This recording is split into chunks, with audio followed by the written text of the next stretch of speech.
Welcome to the Bleav in USC podcast. It is the Monday after disappointment rains down on the Trojan faithful in what was a game so close to being a culture building win that I think would have been very exciting for a lot of folks and perhaps should have been, but we'll talk more about that in just a couple of moments. I'm Cooper Perkins along with Luca Evans of the Southern California News Group. Luca, you were on hand and in person. And before we dive into the game, the nuts and bolts, give the folks who weren't able to make the trip a little bit of a flavor for what that big house experience was like.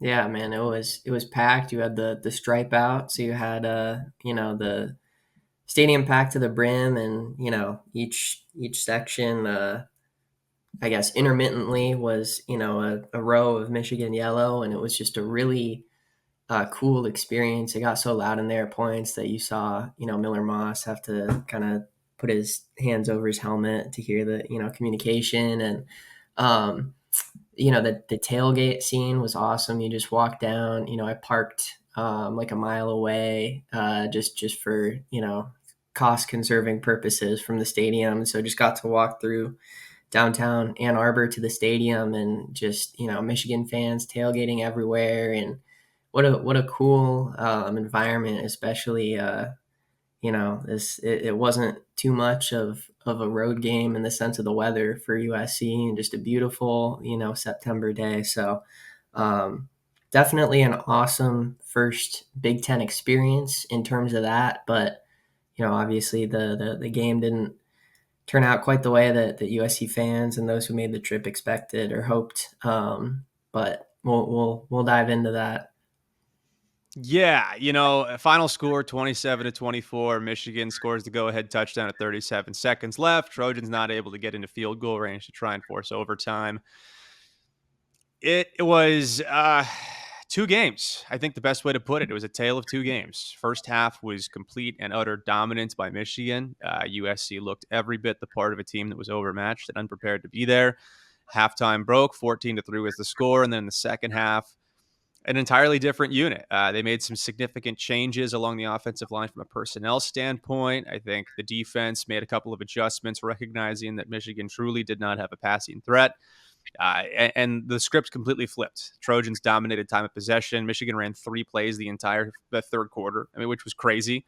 And eventually took a lead in the fourth, only to watch it slip away as I sat on my couch, literally screaming at the TV, no, no, no, watching Kalel Mullings break free on a 63-yard run to set up the go-ahead touchdown. But you look at the stats from this game, Luke, and we won't spend too much time on numbers, but I think just giving people some nuts and bolts if they didn't follow it closely. There's so much conversation about Michigan's running game in this contest, and I think that most of it is misguided. They did run for 290 yards, and if you look at that just in a pure numbers sense, that is not good for this USC defense. But it's also not really indicative of the full story. Michigan had 157 of their 290 rushing yards on 3 carries and ran for 3 yards a carry on their other 43 attempts. So, Yep. you know, we'll get a little analysis flavor in here right now before we dive too deep into the game. But when I look at that stat breakdown, I'm still very encouraged by this defense, and I'm not ready to listen to any of the really lazy talking points. I think about how you knew they were only going to run and you couldn't stop them. That's not true. They did stop them. Michigan cracked 3 big runs, which if you prevent one of the 3, you win the game. But I thought this was a wildly impressive performance by USC's defense, especially considering they were pretty physically outmatched up front. I mean, Michigan dominated the line of scrimmage on both sides of the ball, particularly in the first half. But that didn't stop this defense from digging and finding a way to come up with key stops and play well. They just didn't make the stop when they needed it. But I think that there's a tremendous amount of encouraging takeaways that we can have from watching that performance. Yeah, and I think what that narrative doesn't give credit to at all against Michigan is the amount of offensive creativity that Sharon Moore and that Michigan offense was able to drum up with Alex Orji, and creating these what I thought were just really impressive play action looks, and run schemes, designed runs at times. They really did a lot in terms of creating an entire offensive attack out of a run game, to where it wasn't so much that USC had to be, had the threat of the pass or the run, but you had the threat of, is Alex Orji gonna keep this? Is he, gonna dance in the pocket and do something? Is he there were still a lot of different variables, and I thought that Michigan just had some really strong play designs that factored into that. Now, you look at a couple of those explosive plays, you know, a little bit reminiscent at times just with how kind of wide open gaps were, in that defense of 2023. And that was slightly concerning. But like on that 63-yard, on the Kalel Mullings run, I mean, that dude dragged, John Humphrey for about 5 yards. And there's only, at some point you just have to tip your cap to that. Is that was, I saw that on the replay afterwards. And, um, there's only so much to be done about a play like that. But I definitely would agree with you that I don't think the defensive performance is cause for panic at all. I think it should flip the other way as to just really more of a continued sign of how improved this defense is in terms of they had a few more missed tackles this week, certainly. But still the efficiency and the effectiveness on third and fourth downs, particularly in that second half, you still saw, Danton Lynn be really smart and creative with his aggressiveness on third down situations.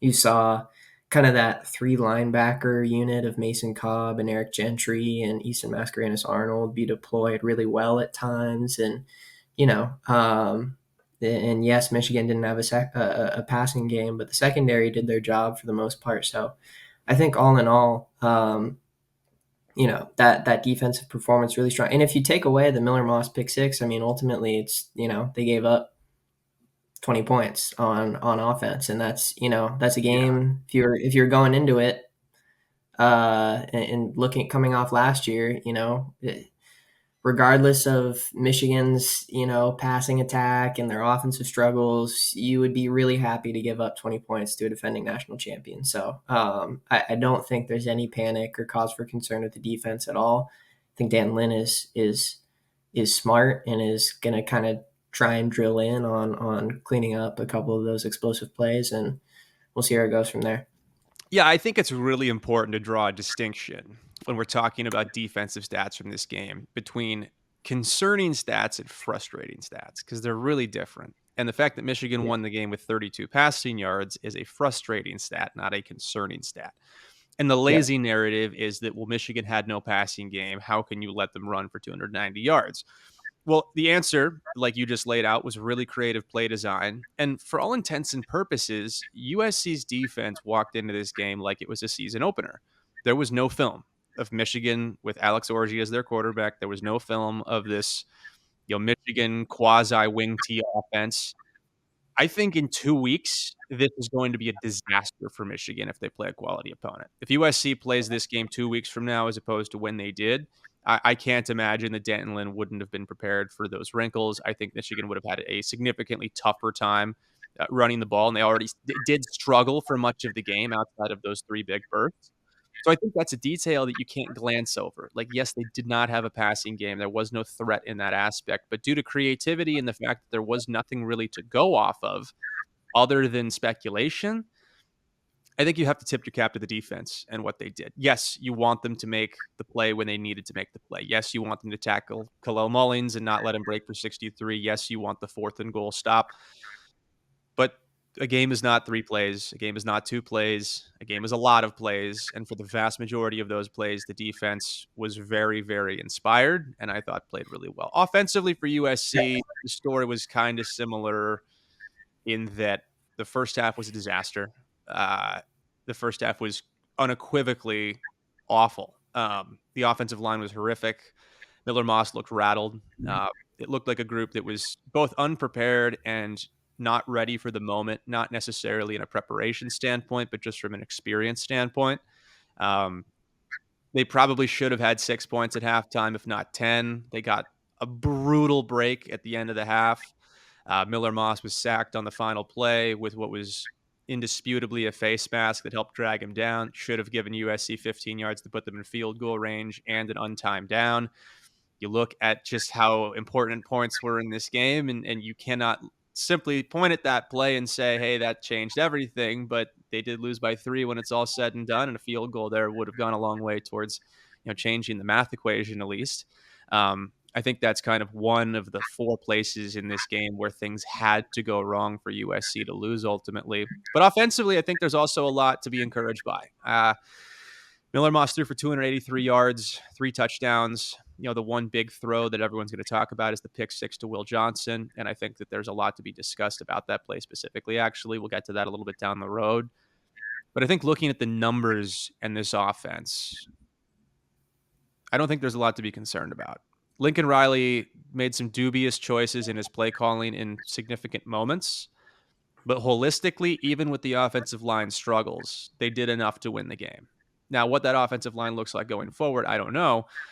To your eyes, what do you take away from the offensive performance? Because to me, there's no team that they're going to play that can do to that offensive line what Michigan did to them. And that's a super significant detail, right? Like there's no team with a Grant and Graham combo up front. And because of that, I think we have to take that level of dominance with kind of a grain of salt, I think so. I would say I would tend to lean slightly towards disagreeing and say that I think there's actually a lot more question marks around USC's offense than there is their defense right now, which I think is a pretty interesting dichotomy. But I would say that, I mean, to me, I think one thing that's been interesting throughout these first 3 games is that the heavy screen attack. Miller Moss has thrown,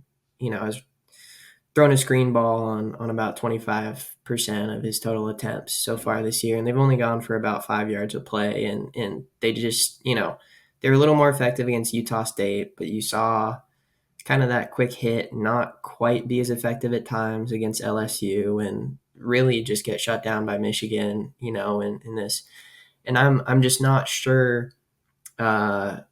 It doesn't feel like, and it felt like when USC kind of finally started to open up some downfield looks and some more, kind of varied route concepts for these younger guys in the second half. That's when you really started to see, USC and Miller Moss kind of get into a rhythm. And so I think that's going to be kind of an important point moving forward, is how much can Lincoln Riley really trust these sophomore receivers to have that kind of impact. And, the couple plays, like even the route, you mentioned that Will Johnson interception, but, Zachariah Branch could have argued he probably could have come back to the ball a little bit. A lot of,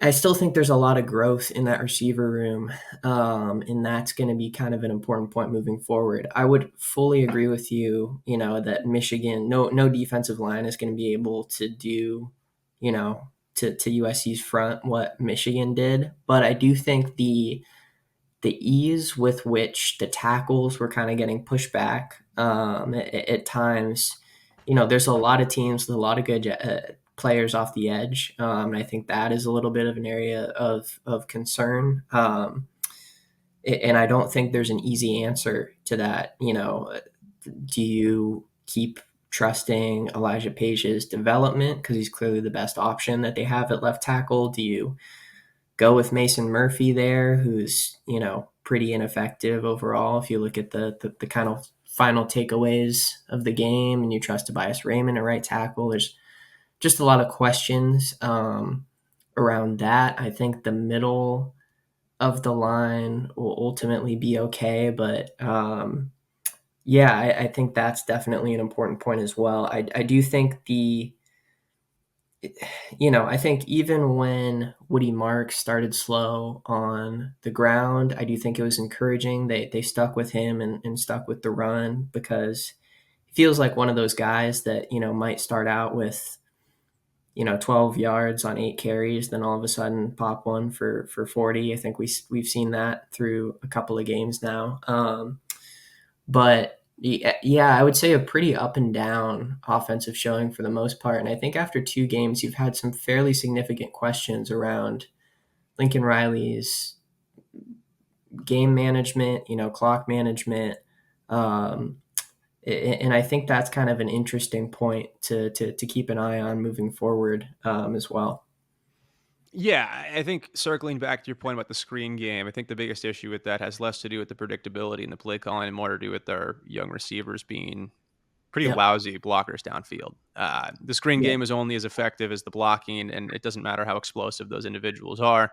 They've done a really poor job blocking those plays. And to your point about Zachariah Branch and the pick six kind of fading away from the ball, I think it's time for us to kind of acknowledge and have a conversation about him that at this stage, he's a mediocre to poor receiver and an explosive, exciting player. The good news is you can fix the receiver aspect. Now, the work for that coaching staff is cut out because clearly he's not a natural attacker of the football. He's a fairly passive receiver, which I think was illustrated not just on the pick six, but also on his drop on what would have been a first down and put them, in position to at least attempt a Hail Mary potentially rather than, simply just driving for the tying field goal. But, I think as we start to zoom out a little bit and take away from things a little bit more, I'm going to come to Lincoln Riley's defense here because this was one of the 3 or 4 poorest coaching performances I think he's turned in at USC, and you can certainly make a case that he lost them the game, but I think it's also important to remember that they did enough to win the game. Um, the offense it's only the second time Lincoln Riley's ever lost the game as a head coach when his defense holds the opponent under 30 points. So in some ways, that's gut-wrenching and makes me physically sick. But we have to remember that this team was in several different contexts, one play away from winning this game, and the offense did do enough to win. So all those problems, all of those red flags that are raised have to still be framed within the viewpoint that the offense did enough to win. Um, Now, as we zoom out, though, the offensive line becomes a real, I think, does become a real point of concern, and I think that Lincoln's going to have to really go back to the drawing board and figure out how to maneuver that because we've seen something be effective in the 2 games that have mattered so far. I mean, the takeaways from the Utah State game are minimal outside of the defense pitching a shutout. But between LSU and Michigan, one thing was consistent, and it's that Lincoln's kind of calling games backwards for the personnel that he has. He's running the ball to set up the throw, where in reality, the passing game has effectively set up the running game. Woody Marks and Quentin Joyner have been more capable of getting going once Miller Moss in the passing game have been able to clear a little bit of pressure off of the line. I don't know why that is. I don't think I'm a smart enough football guy to be able to tell you why, because clearly Lincoln doesn't understand why. Otherwise, he wouldn't be doing it the way he's doing it. But I think that's an interesting note that we have to pay attention to moving forward. What is kind of the identity of this offense? Are we running to throw or are we throwing to run? Because so far we've seen it be far more effective against marquee opponents, throwing the ball to open up the field and then running the ball as a secondary choice, but with I think a primary interest in mind. It's not option one in terms of what you choose chronologically, but it is the most effective option once the passing game has kind of spread the defense or affected the defense in some way. I think that's a really interesting thing to kind of observe going forward.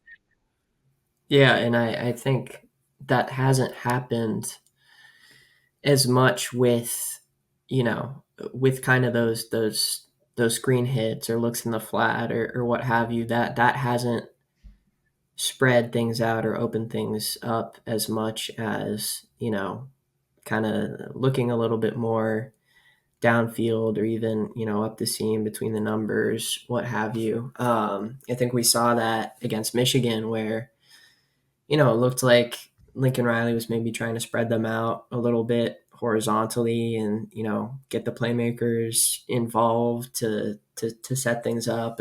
It wasn't really working. Those little hits to Lake McRee, who, by the way, just really devastating injury for him that's going to be tough for USC moving forward if he's out for an extended period. But those hits weren't really working. And I do think that you know, you have seen like Woody Marks popped that, 60-yard, whatever it was, carry when, once Miller Moss and kind of that downfield attack started working. So I do think you're definitely right there. But I think it's a little bit of an interesting position for USC to be in because to really get that going, your line needs to give you enough time, and Miller Moss only had enough time in that third quarter to do that because of kind of those personnel shifts that you mentioned on the offensive line. And for a brief period, he had a better pocket to work with when Mason Murphy was at left tackle and Tobias Raymond was at right tackle, and then kind of got knocked back around in the fourth quarter a little bit. But that's really how they got going. So I do think that line is going to be key to whatever their identity is. Just making sure that they have enough time to do what they want.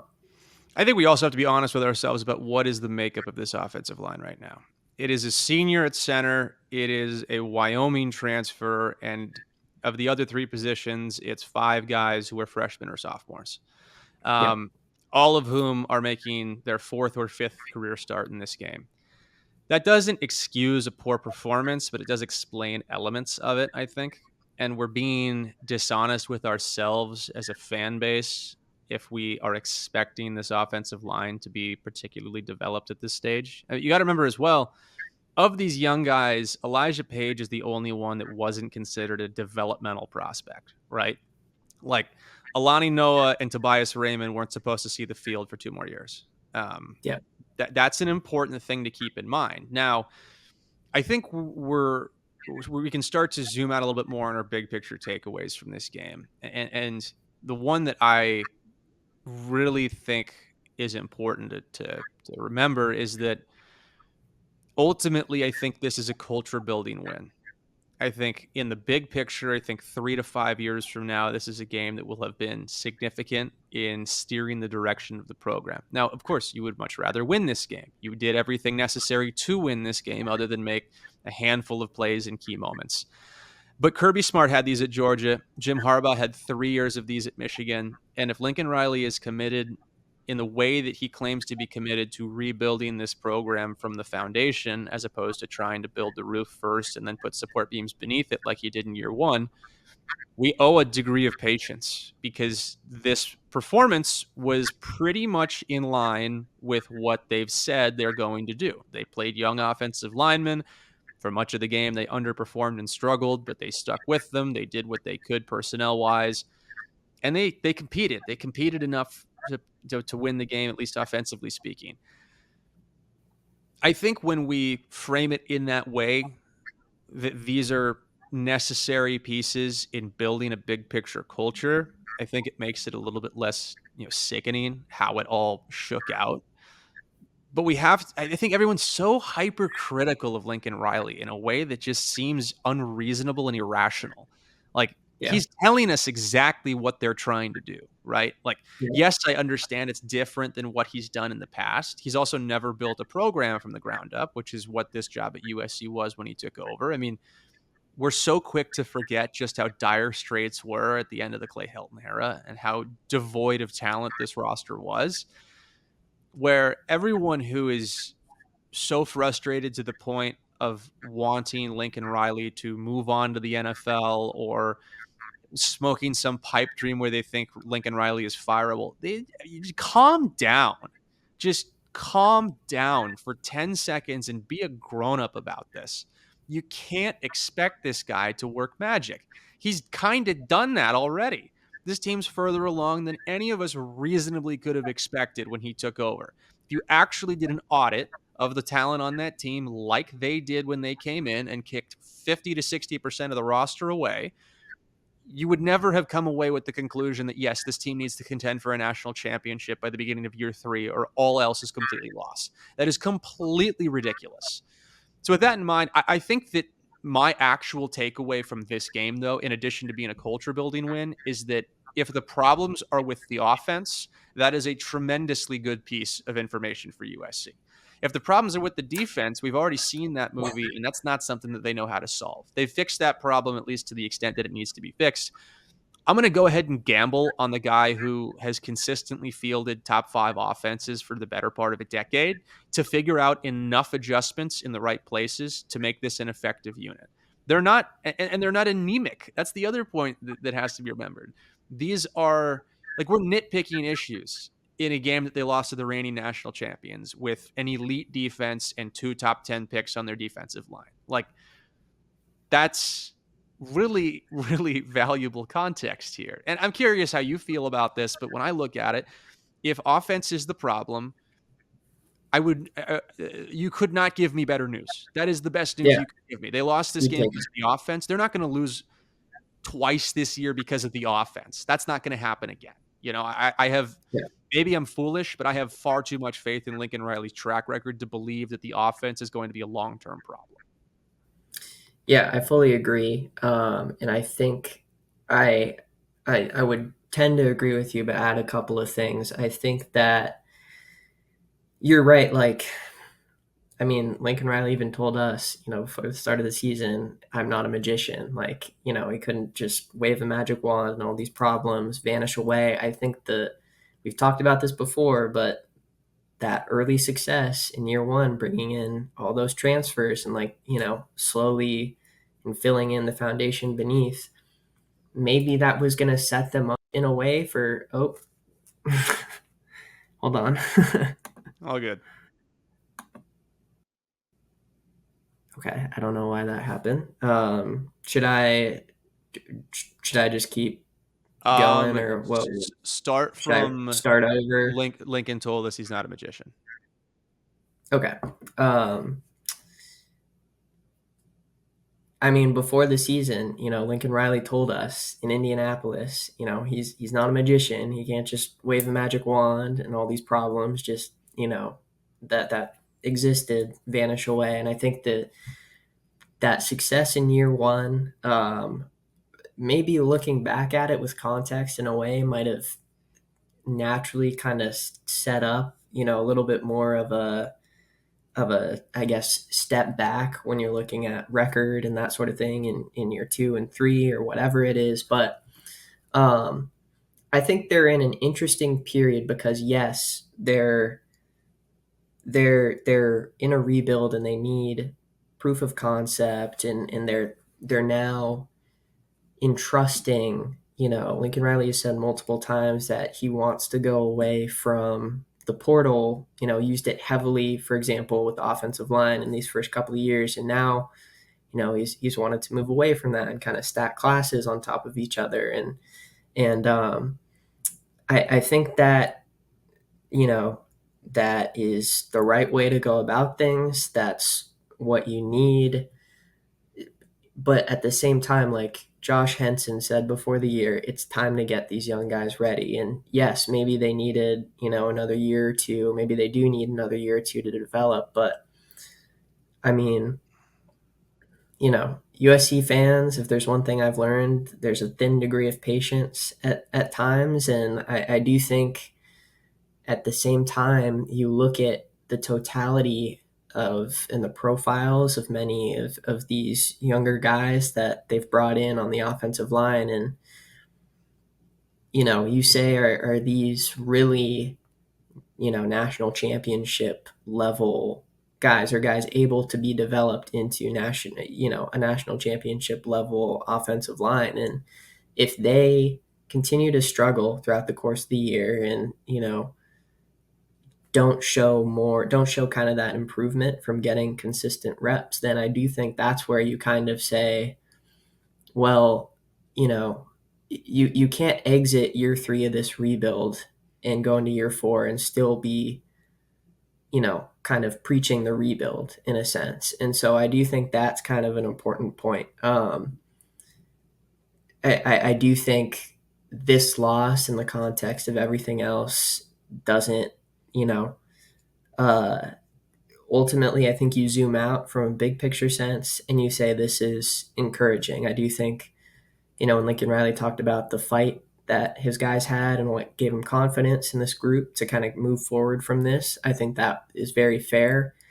I think they played with a lot of heart on Saturday. I think with a certain, you know, I don't know, that sort of X factor that is impossible to put your finger on, but that clearly didn't exist at times last year. I think they've shown that through the first 3 games of the season. And that is important from a culture standpoint. But the amount of kind of red flags, I suppose, or underlying red flags that a loss would naturally expose are just naturally kind of going to be important points through the rest of the year from a big picture standpoint, because if they don't improve, then that's where you start to, that's where patience doesn't as much pay off.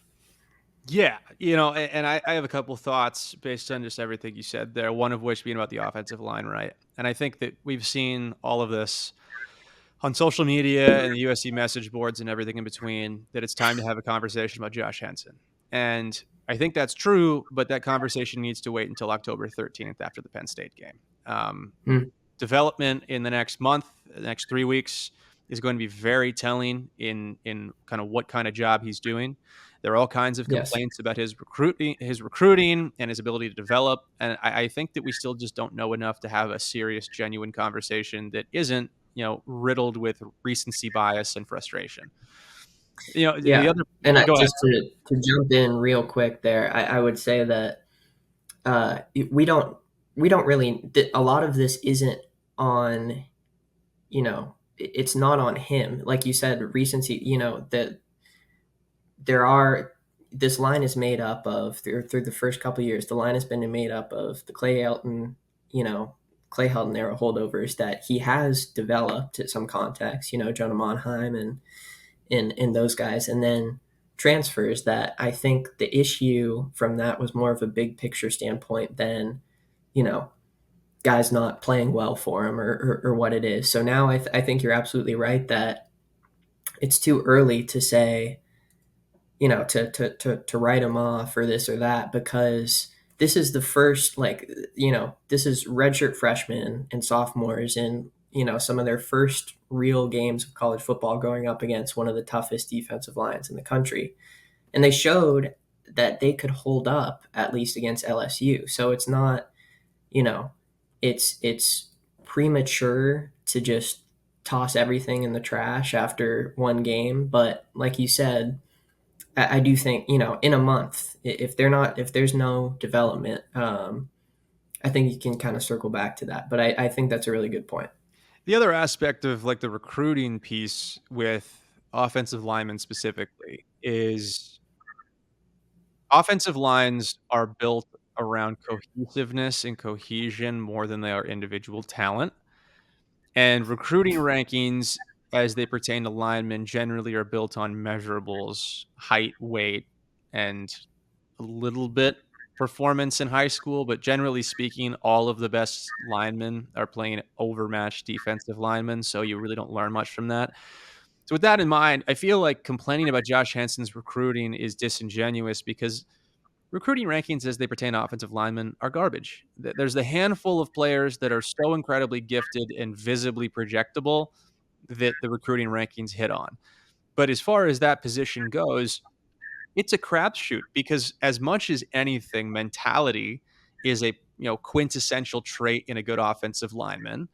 And even if you have four guys with first round, look at LSU, right? Two guys, first round top 10 picks, all the measurables in the world, the nasty attitudes, everything. And their offensive line is at best unimpressive. And the reason because of that is because they're not a cohesive unit. Now, some of that comes down to personalities involved. A lot of it comes down to coaching. But I think as we analyze Josh Henson's recruiting, I don't think that there's really a fair rubric here to grade it against because everyone's bad at evaluating high school offensive linemen because they're 17 to 19 years old and fat. None of them are usually college ready athletes. The vast majority of them don't have that offensive line mentality that is a difference maker at the next level. So if you're just looking at recruiting rankings and you're pissed off that Josh Henson doesn't have five-star linemen committed and he's passing over the guys from Bishop Gorman, just understand that offensive line recruiting is the most imperfect science in college football recruiting. Like there's nothing that is harder to project than offensive linemen. So maybe I sound like I'm giving the guy a little bit too much credit or I'm excusing too many faults here, but I think that conversation needs to wait, until we see what the progress looks like in the next 3 weeks. To your point about Lincoln and the transfer portal, I think he's right to have that perspective that we're moving more towards high school recruiting and less towards the transfer portal. And Nick Saban said it really, I don't want to say eloquently, but sharply this week on College Game Day about Florida State that, look, all those guys were in the portal for a reason. And I think going forward, we've settled at what the marketplace is going to look like in the transfer portal going forward. It's going to consist of four kinds of players. It's going to consist of guys looking for an opportunity who can't break out at the school that they're at, most of whom USC is not going to want. They're going to consist of guys looking for a bag who have already competed at a high level and performed at a high level. I don't see SC wanting a lot of those after the Bear Alexander experience. It's going to consist of guys making lateral moves because of some kind of personality problem. So while they may already be performing, they already may be contributing. There's some kind of issue with a coaching staff, a position coach, a coaching change. And then it's going to be group of five and FCS players looking to move up into a higher level of football. And I think that is going to be the only one that USC seriously considers going forward. Now, your point about the loss in the big picture, I also think it's actually something that we can analyze in the small picture, just on the scope of this season. Because based on the conversations that you and I had for 2 weeks coming into this game, and a conversation I had with Terrell Thomas last week, we talked about, is this a must-win game for USC from the standpoint of Bleav and stacking that in the locker room? And if that truly was as much of a concern as it was to me, I have to walk out of this game, and you have to walk out of this game, and our listeners have to walk out of this game understanding that this is the best possible loss they could have had with that goal in mind. There's nothing that this loss does to undercut the developing belief in that locker room.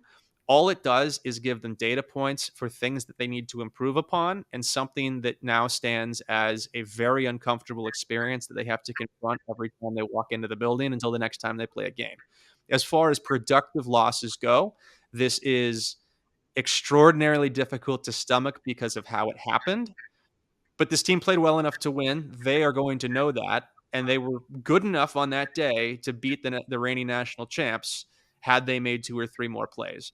So, if we're as concerned about belief and uh, how important that is in the big picture of a season, I don't think this loss does anything to harm that. If this game had gone the way it would have for each of the last 2 years, where Michigan comes out in the third quarter, runs the ball down the defense's throat, and eventually breaks them, winning the game 35-10, that would have been a disaster. But that's not what happened. They rallied in the second half. They made adjustments. It was far from a perfect half. It was still wildly imperfect with plenty of mistakes. But there were so many encouraging pieces that I cannot help but think that the fight that the team showed and the fact that they were so close to winning this game, I think are great culture pieces for this year, in addition to the larger context of the program. And to what you said about USC not having that kind of like dog in the fight the last couple of years, I'm going to zoom that back out. That's 15 years that USC has not had a team that could do what they did on Saturday. For 15 years, including Pete Carroll's last year in 2009, if they play a first half like that on the road at the Big House, they will get their teeth punched in the third quarter and fourth quarter, and the game would get away from them. This is the first time since 2008, when they beat Penn State in the Rose Bowl and had the best defense in USC history, that I can honestly say this team was different. Now, does that mean they're a playoff team? I don't know. You don't know. We don't know. It's 3 games. Maybe. But that amount of fight that they showed and the ability to take a couple of right hooks to the chin. I mean, they got punched in the face and still get up and throw back and land a couple punches. I'm not one for moral victories, but if you're honestly a USC fan that's watched this team for the last 15 years, you have to agree with me that this is something that has been completely absent. Did they lose? Of course. Is it disappointing? Absolutely. Should they have won? Probably. But that doesn't take away from the fact that they just showed us something for the second time in 3 games, right? Twice they've showed us this after 15 years of never once illustrating it. I can't help but be encouraged by that. I think that is just such a profound statement about the progress that's been made, that wins, losses aside, and what the final record looks like, at least this version of USC football that we're getting in 2024 is culturally light years ahead of everything that we've seen for more than a decade. And I think that's a huge point when you're talking about the broader context of where this program is going under Lincoln Riley, and if it's headed in the right direction. And after a couple years with variables all over the map, that the building blocks to the foundation that they've talked about is headed in the right direction. I think that's unmistakably true, from that standpoint, from a cultural standpoint. Just zooming in smaller, and I do think even encouraging for the rest of this season as well, from a cultural standpoint. Zooming in closer, though, I would just say, and we talked about it, I mean, if you're trying to make a playoff, which, maybe after those first two games, expectations got a little bit inflated from what, the mindset was, or not the mindset, the expectation was for the fan base, heading into this season. But I still think that is very much reality. Taking that step would be, a very tangible, solid step for what this program is trying to achieve in this rebuild under Lincoln Riley.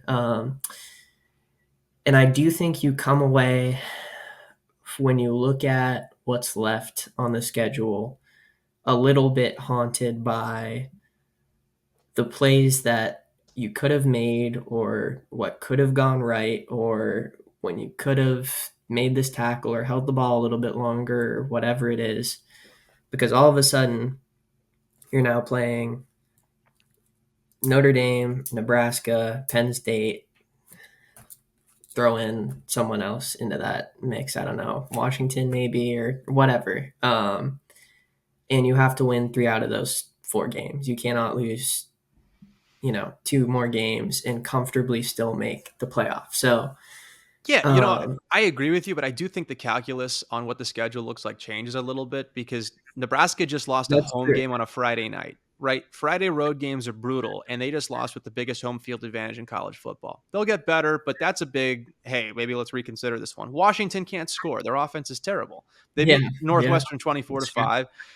When I think about it right now, I think there are 2 games left on the schedule that are going to dictate the season: Penn State and Notre Dame. And then all of the Yep, other games are games USC should win. Do I think they necessarily will? I don't know. I think there are concerning games. We'll talk about Wisconsin here in just a couple of minutes and what that looks like this upcoming weekend. But, what was 4 games at the start of the season, the LSU, Michigan, Penn State, Notre Dame games, are still the games that are going to dictate what the season looks like come late November when it's time to pick playoff teams. It's no different than it was at the start. We just keep changing yep, our perspective week by week, but I think it's going to remain kind of true through the whole season, that those 4 games are going to make or break the season. And just like we said going in, none of them are unwinnable. Some of them are more winnable than others. And guess what? We're exactly where we said this would probably be before the season started. 2-1 with a win over 2 LSU and a loss years. to Michigan. It's we got to remember that it's Yep, looked a lot different than I think we expected it to look. But if you're just looking at wins and losses, this is exactly what we expected.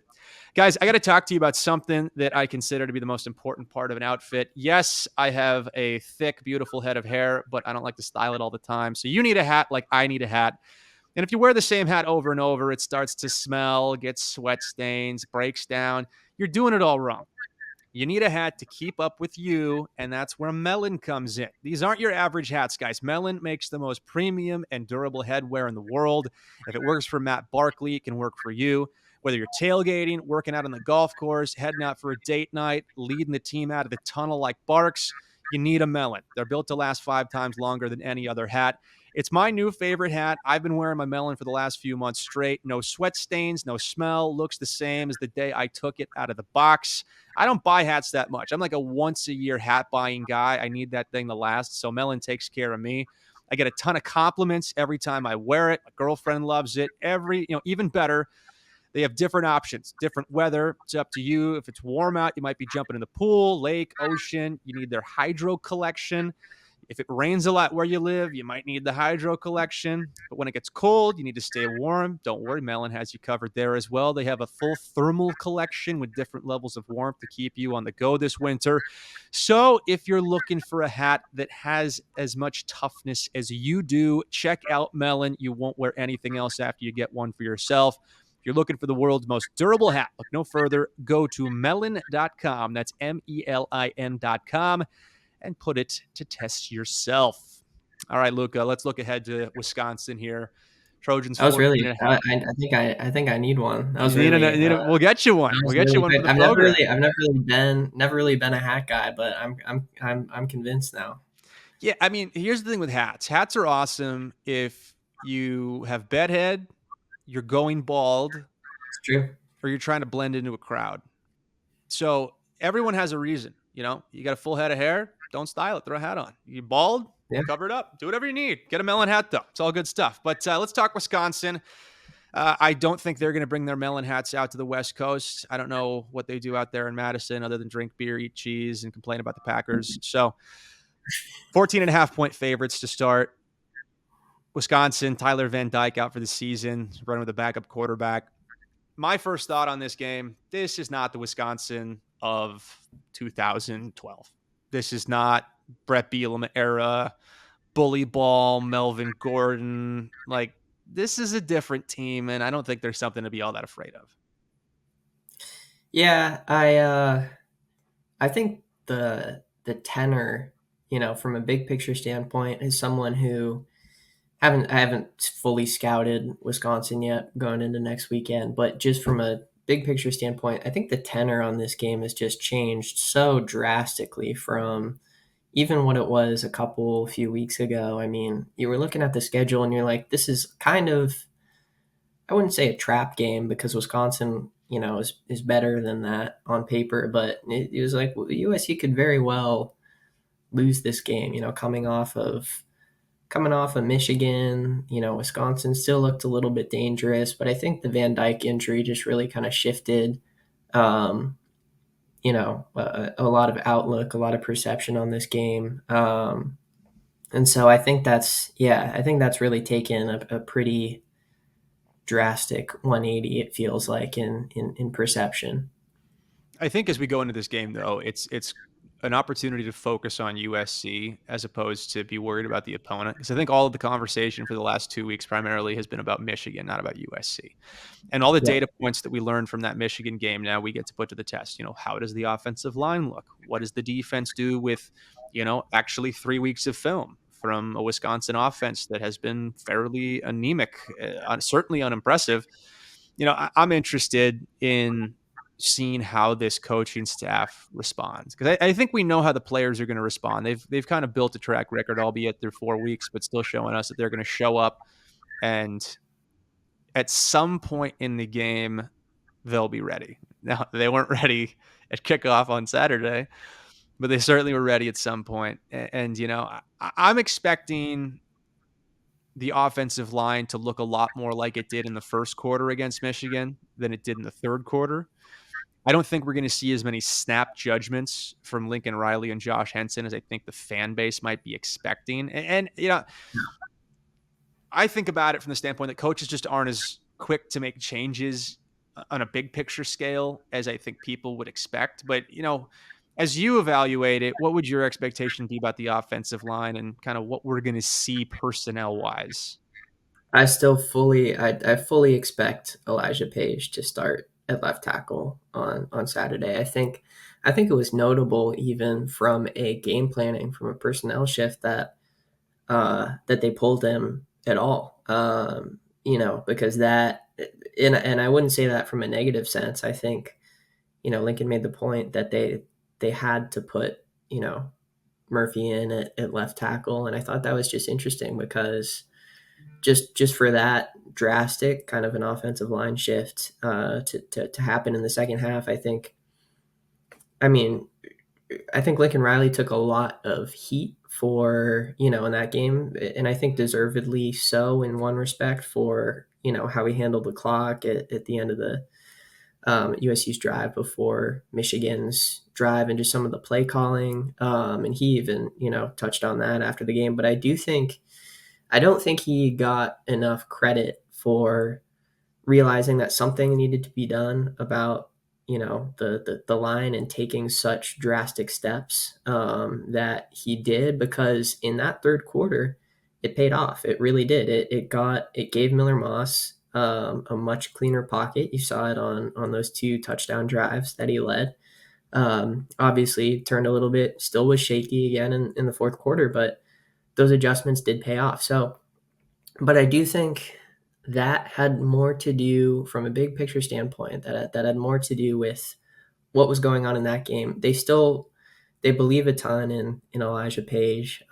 He's the best option they have far and away at left tackle if he continues developing. I don't think they're going to suddenly put run him off the bench and I think Tobias Raymond showed some flashes, but tackles were shaky all around.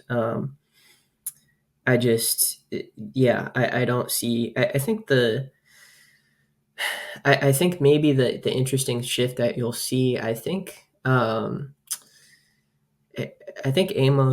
Talalele has a decent shot to try and win that right guard battle. I don't know if it's going to be this week or in the upcoming weeks, but I think he's shown a little bit in his snaps, and he's someone that kind of keeps coming up in conversation. You saw Alani Noah benched at times for him in that game, and I think there's a solid chance he starts against Wisconsin, maybe not, but um, and then the other, factor, if you really want to, press the panic button, is that Jonah Monheim could shift back to a tackle spot, and they could run, obviously Killian O'Connor is injured right now, but even, Gino Quinones is still floating around. I just don't think that's going to happen, though, because they have made so clear, Jonah Monheim came back to play center because that's how he was going to project at the next level, and that was always what was going to be expected of him. So I think throwing him back at tackle would kind of go back on a promise a little bit. So I'm not sure that would happen. I think the most likely outcome is they still trust Elijah Page at left tackle.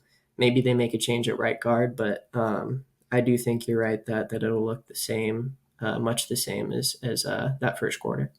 Yeah, and I think the thing with Lincoln Riley that people also need to realize is that while he's not reactionary, he's also not nearly as stubborn as I think people, particularly in the national media, like to paint him as.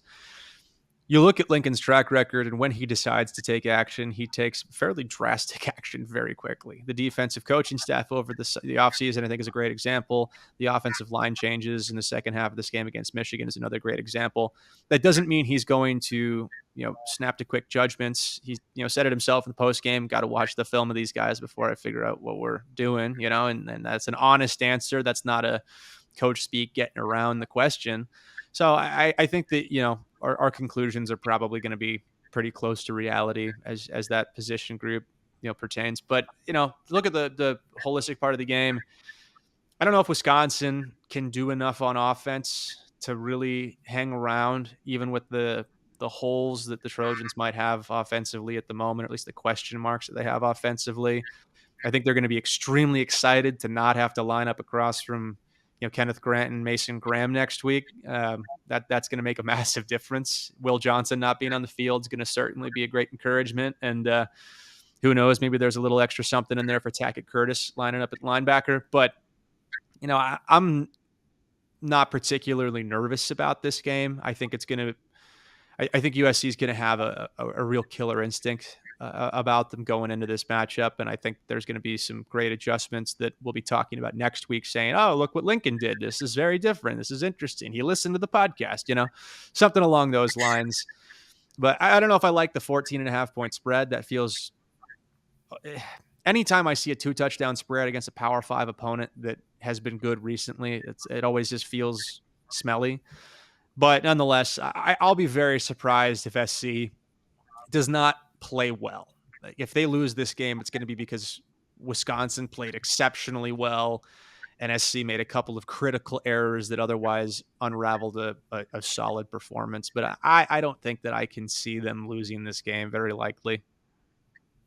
I'll tell you what, I think it's absolutely likely that Lincoln Riley decides to take his football advice from two 20-something dudes on a podcast. I For think sure. Who wouldn't? that's 100%. I think Lincoln Riley is as we've seen with his personality throughout time, I think that will probably happen. But no, I think